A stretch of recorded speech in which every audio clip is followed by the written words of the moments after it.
Get ready for an exclusive look inside the most popular sport in the world. And today, Ghana's World Cup glory. Colombian cumbia trumps the tango, and millions more made from the Barcelona trade. No helmets, no pads. This is real football.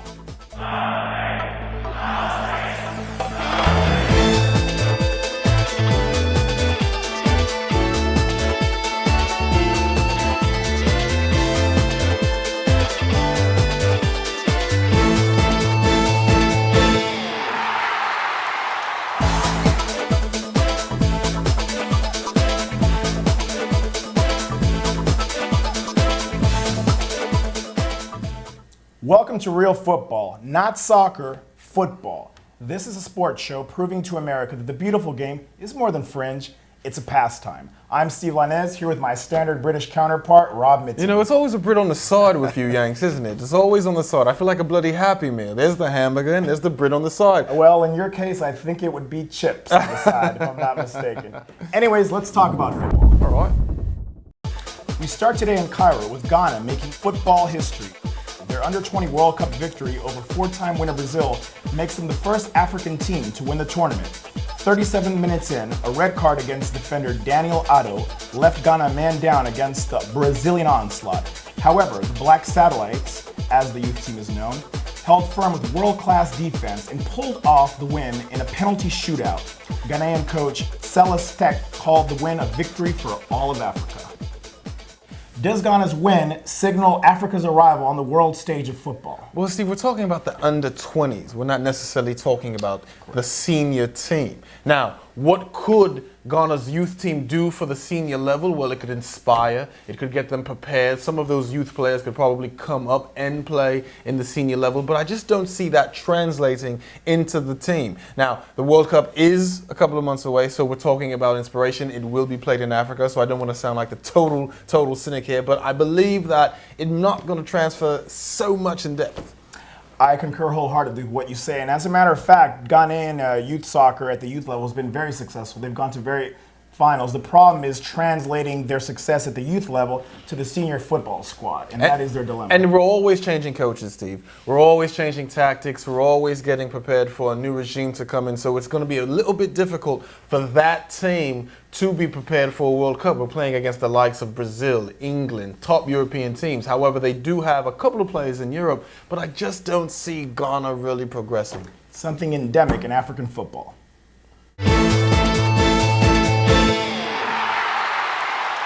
Oh, football, how we love thee. Here to count the ways and supplies with today's Reason of the Week, the ultimate football fan and escaped mental patient, Tony Carlos. Tony. Yeah! Ole, ole, ole, ole! Greetings, football lovers, haters, and anyone in between.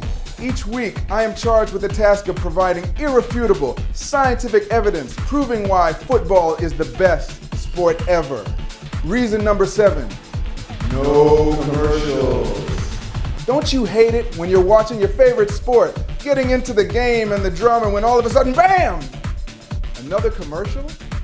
It's a harsh reality that viewers of all sports in America are forced to endure. Even the fans sitting in the seats live at the matches have to wait for the break. Now that's scary, even more scary than me. Football, however, is the only sport on TV that has 2 45-minute commercial-free halves, providing an uninterrupted and more enjoyable sports viewing experience. I really think that's one of the reasons why it's called the beautiful game. It flows, it's organic, it's not broken up into little segments, and as opposed to other sports, you don't have to worry about mucus or hemorrhoid ads disrupting the final. So next time, any of you haters tune in to the commercial-free, passion-filled, sporting magic that is football, don't hate, appreciate. I'm Tony Carlos. Ole, ole, ole, ole. Go, yeah. Attention football faithful. The time has come to defend the beautiful game from all the critics and their anti-football rhetoric in Haters Exposed. Today we go head-to-head with our guest hater and well-known sports columnist, Cynic Stanton of the DC Sports Post. Cynic, welcome to Real Football. Now, last week you posted a story on the blog entitled Why Soccer Won't Survive, where you argue that football, as we call here on the show, is on its last leg in the U.S. What makes you think that, and more importantly, what planet were you on when you were writing this? I was on Earth, first off. You got three major obstacles to overcome. Low scoring goals, you're fighting against snack technology. Low scoring? Yeah, low scoring. Like 0-1, that's not a score. Now 71-22, that's a score. You have a lot of action on the field, but there's not enough scores. Americans love scores. Second of all, snack technology. Everything in the United States derives around snacks and football during football season. We love snacks. Third of all, the 800-pound gorilla in the room, it's called the NFL, National Football League. Everyone in America is loving it and they're addicted to it. All right. Time out. To your first point. With regards to the low scoring, not an issue. If you want the high scores that all America seems to be obsessed with, change the rules. Instead of a goal counting as 1, let it count as 6. That way you'll have all the high scoring you want. You'll have That's your just a 6-0, Band-Aid your fix, man. That's a Not Band-Aid at all, fix. Not at all. It's all about the scores. You want the scores higher, increase what the goal counts for. Secondly, to your point with the 800-pound gorilla, yes, no doubt that the NFL is the popular sport. But the point is very simple. America is a changing thing. It's changing demographics. Just because American football, just because the NFL is the big kahuna in sports, doesn't mean it's always going to be that way. That's what we here at Real Football are about. We're trying to expose the sports more to everyone. It's American, man. It's snack technology. Frito-Lay's pumping $800 billion during football season, man. What is American supposed to mean? It's American, man. It's American, really. That's right. Football's in the fall, man. Well, we're having cookouts, tailgating. I've got the latest in Dorito technology in my car, dog. Senate, with all due respect, I'll have you know, do you know what the #1 sport among youth is played now here in the United States? It's football. That's correct. It's real football.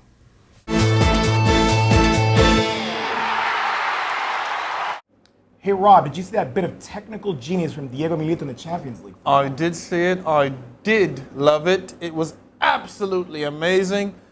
Too bad it didn't count since it was ruled offside by the referee. That's right. Many a match is determined by this very contentious and for some, confusing rule. Good thing we have Coach Zambrano to explain it to us. Coach? Greetings, footballers. Today's Football 101 lesson, the offside rule.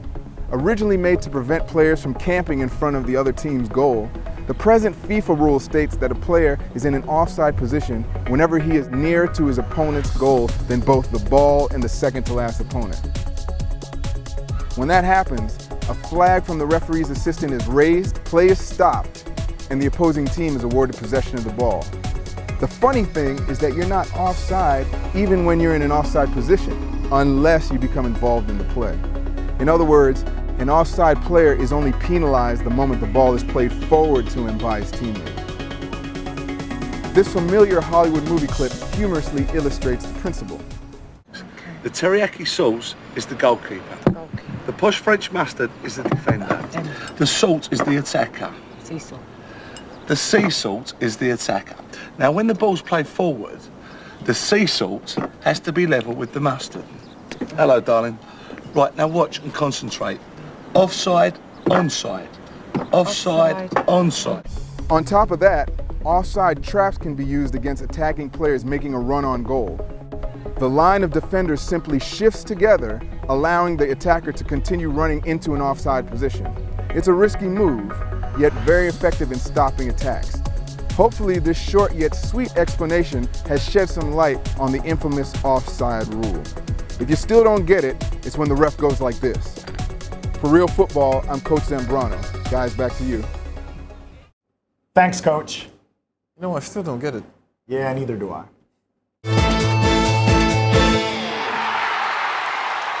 Some may ask why we refer to the beautiful game as football when it's commonly known as soccer here in the US. You mean besides the fact that it's played with your feet? With that in mind, it's time to name that game, the part of the show where we take your email suggestions to come up with a new name for the Pig Skinners game. Because when it comes to football, there can be only one. At number 3, Christina Fennell from Texas gives us Gridiron. At number 2, Mike Vincent from Indiana gives us Murder Ball. Wow, kind of violent, but I like it. And at number 1, Alan Rojas from New Jersey gives us Soccer. Thanks, Alan. That's gonna really make things less confusing. Well, no, I get it. It's kind of like you're socking someone. No, it isn't.